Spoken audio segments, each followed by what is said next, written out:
السلام علیکم تمام سامعین اکرام کو سلسلہ حدیث میں خوش آمدید۔ آج ہم بات کریں گے صحیح بخاری کی حدیث نمبر 112 کے بارے میں۔ اس حدیث مبارکہ میں شہر مکہ کی حرمت اور اس کے ساتھ ساتھ شہر مکہ کے بارے میں کچھ احکامات بیان کیے گئے ہیں جن کا جاننا اور ان پر عمل کرنا ہر مسلمان کا فرض ہے۔ تو چلیے آئیے چلتے ہیں حدیث مبارکہ کی طرف اور دیکھتے ہیں کہ وہ کیا احکامات ہیں، اور پھر اس کے بعد حدیث مبارکہ کی مختصر وضاحت بھی بیان کی جائے گی۔ صحیح بخاری حدیث نمبر 112۔ حضرت ابو ہریرہ رضی اللہ تعالیٰ عنہ سے روایت ہے کہ فتح مکہ کے سال خزاع نے بنو لیث کے ایک شخص کو اپنے اس مقتول کے بدلے میں قتل کر دیا جسے بنو لیث نے قتل کیا تھا۔ نبی صلی اللہ علیہ وآلہ وسلم کو اس کی اطلاع دی گئی۔ آپ اپنی اونٹنی پر سوار ہوئے اور ایک خطبہ دیا۔ اللہ تعالیٰ نے مکے سے قتل یا فیل یعنی ہاتھی کو روک دیا۔ امام بخاری نے کہا ابو نعیم نے ایسے ہی شک کے ساتھ کہا ہے، اور رسول اللہ صلی اللہ علیہ وآلہ وسلم اور اہل ایمان کو ان کافروں پر غالب کر دیا گیا۔ خبردار، مکہ مجھ سے پہلے کسی کے لیے حلال نہیں ہوا اور نہ میرے بعد کسی کے لیے حلال ہوگا۔ آگاہ رہو، یہ میرے لیے بھی دن میں ایک گھڑی کے لیے حلال ہوا تھا۔ خبردار، وہ اس وقت بھی حرام ہے۔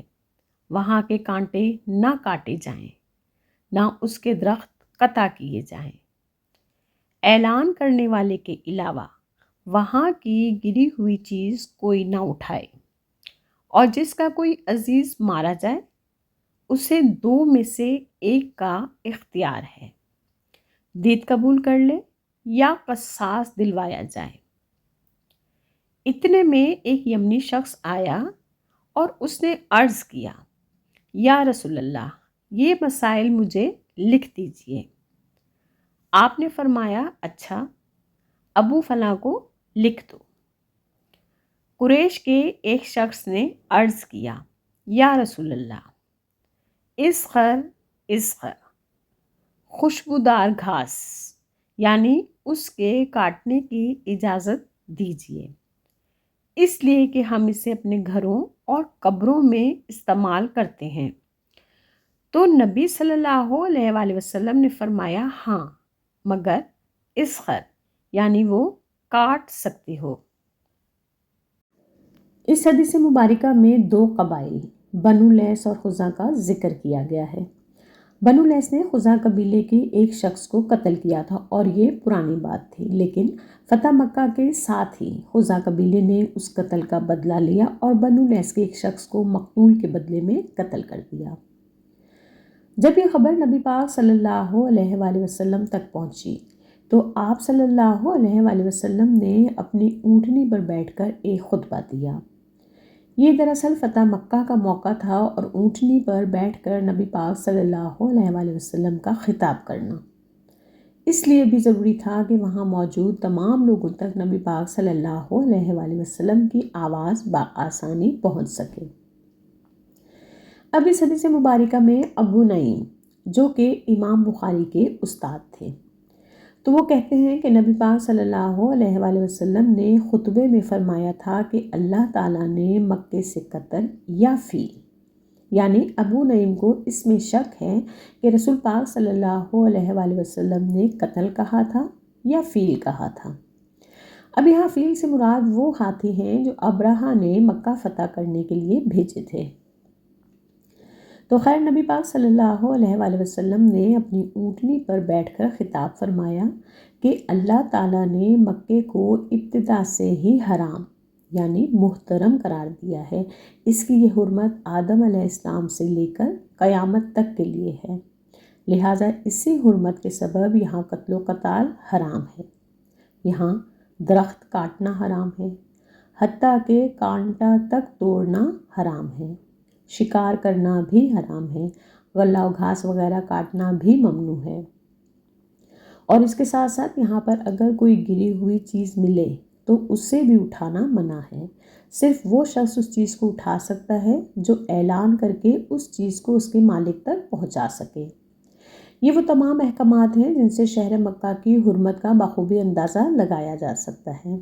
اس کے ساتھ ہی نبی پاک صلی اللہ علیہ وآلہ وسلم نے فرمایا کہ مکہ میرے لیے صرف ایک گھڑی کے لیے حلال ہوا تھا، اور وہ بھی اللہ کی طرف سے، یعنی فتح مکہ کے دن تھوڑی دیر کے لیے آپ صلی اللہ علیہ وآلہ وسلم کو جنگ کی اجازت دی گئی تاکہ ظلم کا خاتمہ ہو اور شہر مکہ میں امن قائم ہو۔ اس وقت کے بعد سے اس کی حرمت دوبارہ ویسی ہی لوٹ آئی جیسے ابتدا سے تھی۔ مطلب یہ کہ کوئی بھی حکمران، لشکر یا انسان مکے کو اپنے لیے کبھی بھی حلال نہیں کر سکتا۔